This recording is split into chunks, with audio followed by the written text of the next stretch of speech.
Olá, queridos irmãos e amigos da Palavra de Deus.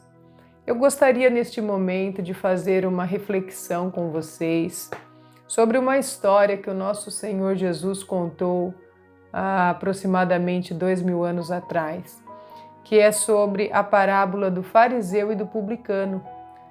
Essa história está relatada no livro de Lucas, capítulo 18, dos versos 9 a 14, que diz: propôs também esta parábola a alguns que confiavam em si mesmos, por se considerarem justos e desprezavam os outros. 2 homens subiram ao templo com o propósito de orar, um fariseu e o outro publicano. O fariseu, posto em pé, orava de si para si mesmo desta forma: ó Deus, graças te dou, porque não sou como os demais homens roubadores, injustos e adúlteros, nem ainda como este publicano. Jejuo 2 vezes por semana e dou o dízimo de tudo quanto ganho. O publicano, estando em pé, longe, não ousava nem ainda levantar os olhos ao céu, mas batia no peito dizendo: ó Deus, sê propício a mim, pecador. Digo-vos que este desceu justificado para a sua casa e não aquele, porque todo o que se exalta será humilhado, mas o que se humilha será exaltado. Então, uma história aqui muito profunda para nós refletirmos sobre a postura de cada um. Um aparentemente rico em boas obras, né? Uma pessoa irrepreensível ali aparentemente. O fariseu era o que tinha de melhor ali nas classes judaicas. Eles eram bem, aparentemente zelosos ali pela lei de Deus, fazendo tudo certinho, mas ele tinha um problema. E por esse problema ele não desceu justificado. E já o publicano, que era uma classe ali dos cobradores de impostos, pessoas que eram mal vistas ali na sociedade, principalmente entre os judeus, este, na sua postura ali, no seu reconhecimento para com Deus, ele então, Cristo diz que ele foi justificado. E nós vamos ler um pouco sobre isso, nós vamos ver essas duas classes aqui no livro Parábolas de Jesus, no capítulo 13, na página 83, um pouco do que a senhora White fala sobre essa história que eu gostaria de compartilhar com os irmãos. Achei bem interessante. Diz assim: Cristo contou a parábola do fariseu e do publicano a alguns que confiavam em si mesmos, por se considerarem justos e desprezavam os outros. Lucas 18, 9.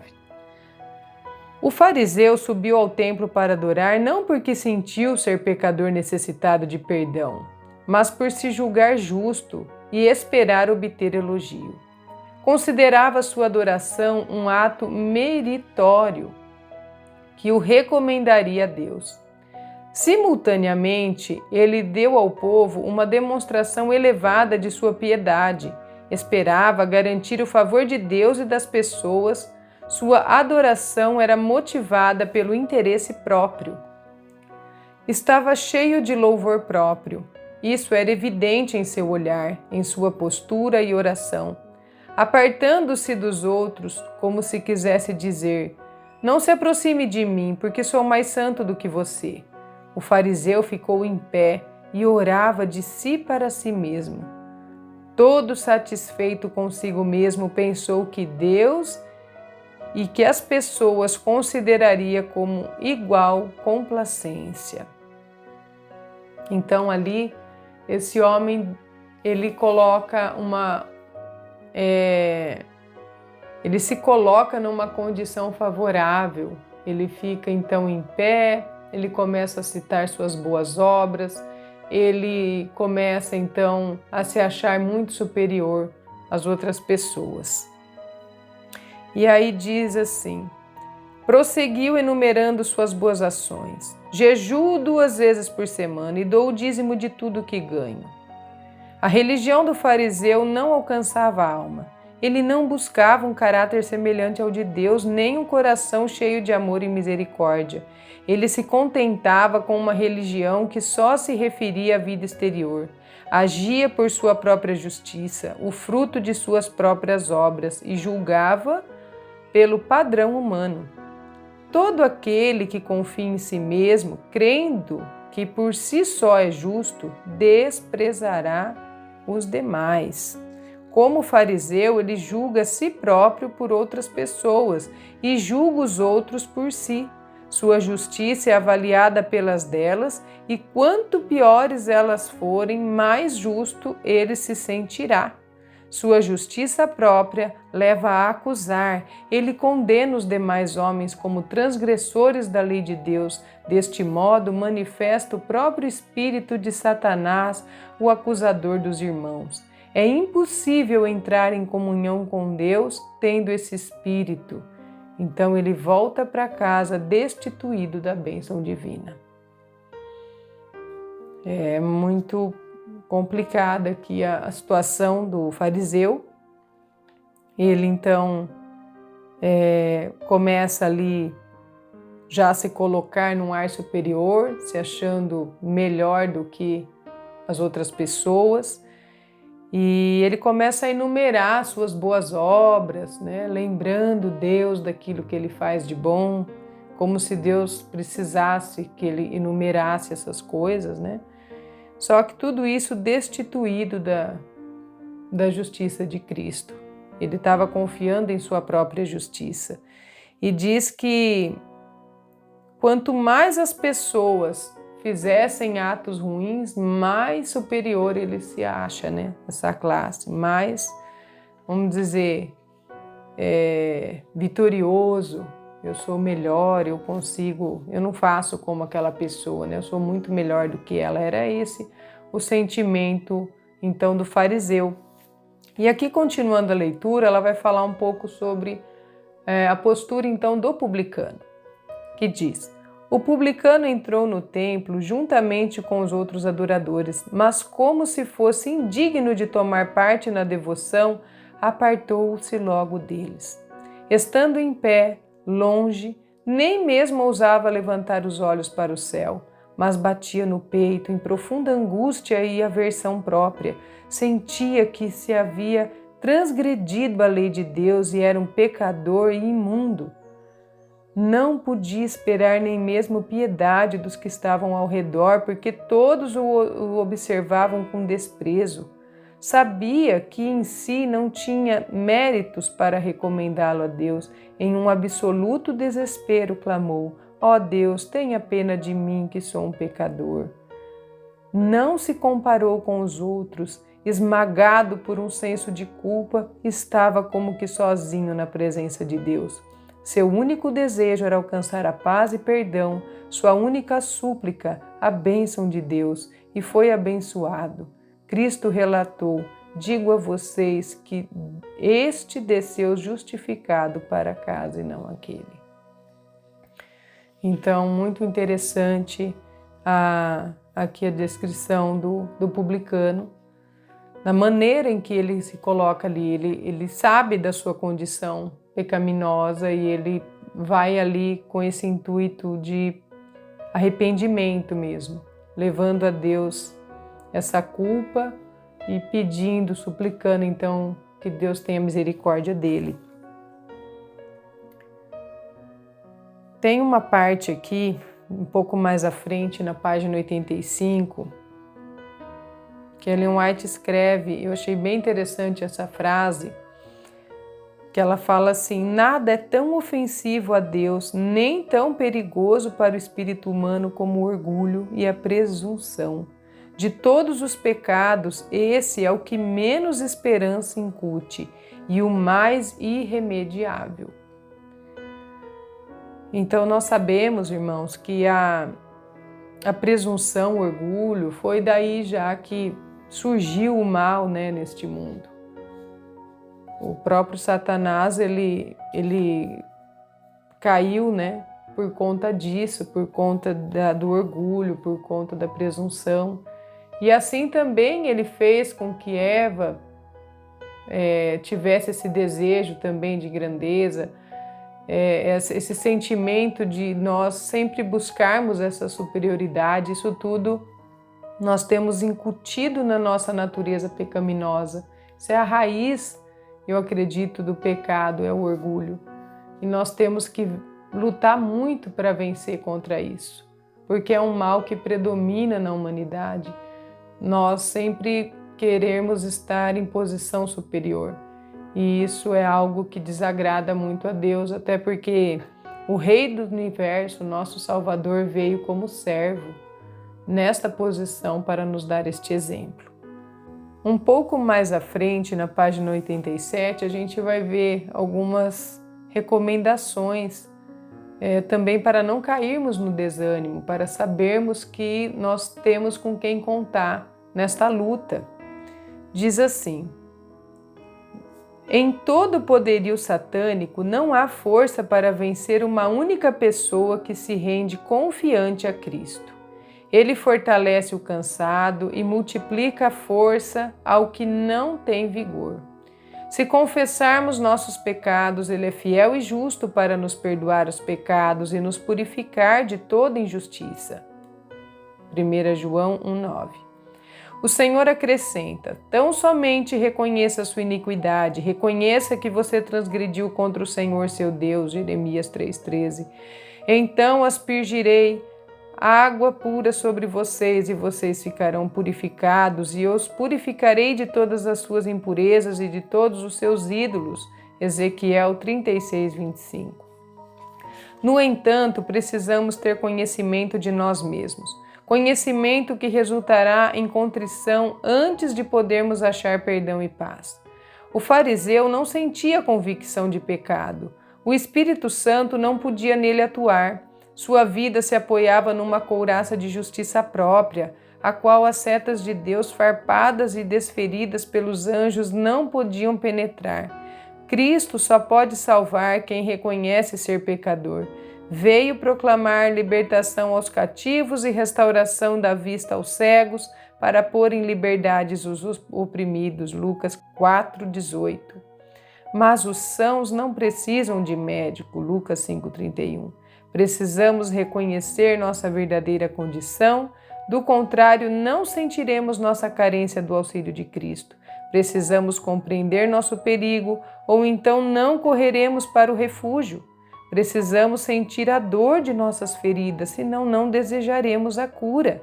O Senhor declara: você diz, sou rico, estou bem de vida e não preciso de nada, mas você não sabe que é infeliz, sim, miserável, pobre, cego e nu. Aconselho que você compre de mim ouro refinado pelo fogo, para que você veja de fato rico. Compres vestes brancas para se vestir, a fim de que a vergonha de sua nudez não fique evidente, e colírio para ungir os olhos, a fim de que você possa ver. Apocalipse 3:17-18. O ouro provado no fogo é a fé que atua por amor. Somente isso pode nos pôr em harmonia com Deus. Podemos ser ativos, podemos executar muitos trabalhos, mas sem o amor com que há no coração de Cristo, jamais poderemos ser contados na família celestial. Nenhuma cerimônia exterior pode substituir a simples fé e a renúncia completa de si. No entanto, ninguém pode esvaziar-se de si mesmo do próprio eu. Somente poderemos consentir em que Cristo execute a obra. Então a linguagem da alma será: Senhor, toma o meu coração, pois não consigo entregá-lo. É a tua propriedade. Conserva-o puro, pois não consigo conservá-lo para ti. Salva-me apesar de mim mesmo, tão fraco e tão dissemelhante de Cristo. Molda-me, forma-me, eleva-me a uma atmosfera pura e santa, onde a rica corrente do teu amor possa fluir por minha alma. Não é só no princípio da vida cristã que essa entrega de si próprio deve ser feita. Deve ser renovada a cada passo dado em direção ao céu. Todas as nossas boas obras dependem de um poder que não está em nós, Portanto, deve haver um contínuo anseio do coração por Deus, uma constante, fervorosa, contrita confissão de pecado e humilhação da alma perante Ele. Só podemos caminhar com segurança por uma constante negação do próprio eu e confiança em Cristo. Quanto mais nos chegarmos a Cristo e mais claramente discernirmos a pureza de seu caráter, tanto mais claramente discerniremos a extrema malignidade do pecado e tanto menos teremos a tendência de nos exaltar. Aquele a quem o céu considera santo serão os últimos a alardear sua própria bondade.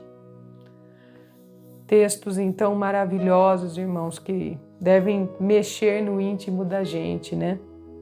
Nós sabemos que nós não devemos fazer essa entrega a Deus somente no início da nossa carreira cristã. Não é só quando a gente aceita Jesus. É verdade que quando a gente aceita Jesus, nós ficamos animados, ficamos mais entusiasmados e depois a tendência é que isso venha a esfriar. Mas não é esse o desejo de Deus. O desejo de Deus é que nós façamos essa entrega dia após dia, momento após momento. Nós estarmos entregando o nosso coração a Deus e vendo a malignidade do pecado.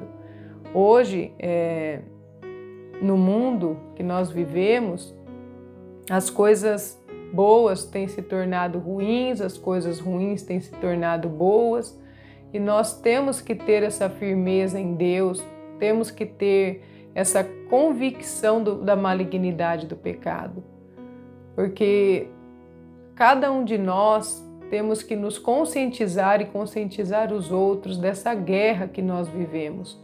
Nós vivemos numa guerra, irmãos, espiritual o tempo todo, e o poder das trevas quer sempre nos aniquilar, quer sempre nos destruir, e nós temos que ter essa percepção das estratégias de Satanás, e muitas das vezes ele nos vence pelo orgulho, ele nos vence por esses pecados que nós estamos lendo aqui na vida do fariseu. Que Deus possa nos ajudar a não fazer desta maneira, a termos essa submissão, e essa submissão a Deus de coração, essa contrição verdadeira de coração. Continuando aqui, na página 89, diz: a cada avanço na experiência cristã, nosso arrependimento se aprofundará. Aqueles a quem Deus perdoou e reconhece como seu povo, ele diz: vocês se lembrarão dos seus maus caminhos e das suas ações que não foram boas, e terão nojo de vocês mesmos por causa das suas iniquidades e das suas abominações. Ezequiel 36, 31. Então nossos lábios não se abrirão para nos gloriarmos. Saberemos que só em Cristo temos suficiência. Faremos nossa a confissão do apóstolo: eu sei que em mim, isto é, na minha carne, não habita bem nenhum. Romanos 7, 18. Tenham medo de que a sua vontade pessoal não seja mantida em sujeição à vontade de Cristo, que seus traços de caráter herdados e cultivados dominem a sua vida, porque Deus é quem efetua em vocês tanto querer como realizar segundo sua boa vontade. Filipenses 2,13. Temam que o próprio eu se interponha entre o seu espírito e o grande artífice. Temam que sua obstinação frustre o elevado propósito que por seu intermédio Deus deseja alcançar. Temam confiar na sua própria força, temam retirar a mão de Cristo, a sua mão, e tentar caminhar pela estrada da vida sem a sua presença permanente. Precisamos evitar tudo quanto estimule o orgulho e a presunção, portanto, devemos acautelar-nos de fazer ou receber lisonjas ou louvores. Lisonjear é obra de Satanás. Ele age tanto com bajulações quanto acusando e condenando. Deste modo, procura causar a ruína à alma. Aqueles que louvam os seres humanos são usados por Satanás como agentes seus. Os obreiros de Cristo devem esquivar-se de toda palavra de elogio. O próprio eu deve ser perdido de vista. Somente Cristo deve ser exaltado. Dirija-se todo o olhar, acenda o louvor a cada coração, aquele que nos ama e pelo seu sangue nos libertou dos nossos pecados. Então aqui tem uma admoestação a cada um de nós. Primeiramente, quero destacar essa questão de nós nos mantermos sobre a vontade de Deus, essa questão da luta interna, essa questão dos defeitos de caráter herdados é algo que cada um de nós passamos e temos que enfrentar. E é uma luta contínua, é algo que não dá trégua, nós temos o tempo todo de estar nesse processo de santificação, lutando contra o nosso próprio eu, para que também nós não façamos as coisas por aparência, mas nós façamos verdadeiramente convertidos e que possamos a cada dia orar para Deus transformar o nosso coração, de fato, nos nossos defeitos, que são tantos, que possamos a cada dia orar e pedir a Deus essa misericórdia e termos o desejo, a vontade de vencer esses defeitos, E aqui também está falando sobre as lisonjas. Isso também não é bom. Não quer dizer que nós não podemos incentivar alguém, falar palavras animadoras. Nós temos outros textos também falando sobre isso, incentivo, a questão da gente poder estar animando uns aos outros é muito importante. Mas o louvor humano, a lisonja, isso tudo está bem claro aqui, que essas coisas não pertencem a Deus. Isso faz com que o ego suba. Nós vemos muito nas histórias passadas que tem relatado na Bíblia o quanto isso fez mal às pessoas. Eu sempre me lembro da história de Saul com Davi, que eu acredito que quem mais inflamou Saul contra Davi foi o próprio povo, por tanto louvar Davi, por tanto bajular, lisonjear Davi, cantar aquela música a favor de Davi, aparentemente já colocando ele superior a Saul. Isso tudo inflamou a ira de Saul. E da mesma maneira, isso também inflama a ira de Satanás muitas vezes. Nós vemos muitas vezes pessoas sendo lisonjeadas demais, em que depois o seu ego sobe, Satanás tira proveito e a situação fica cada vez pior dessa pessoa. Então, ter o desejo de ter uma dependência maior de Deus, de ver a sua pequenez ali diante de Deus. Gostaria de ler um texto aqui, então, para concluir, na página 91, que diz assim: a obra da redenção envolve consequências das quais é difícil ao ser humano ter qualquer compreensão. Nem olhos viram, nem ouvidos ouviram, nem jamais penetrou ao coração humano que Deus tem preparado para aqueles que o amam. Isso está em 1 Coríntios 2,9.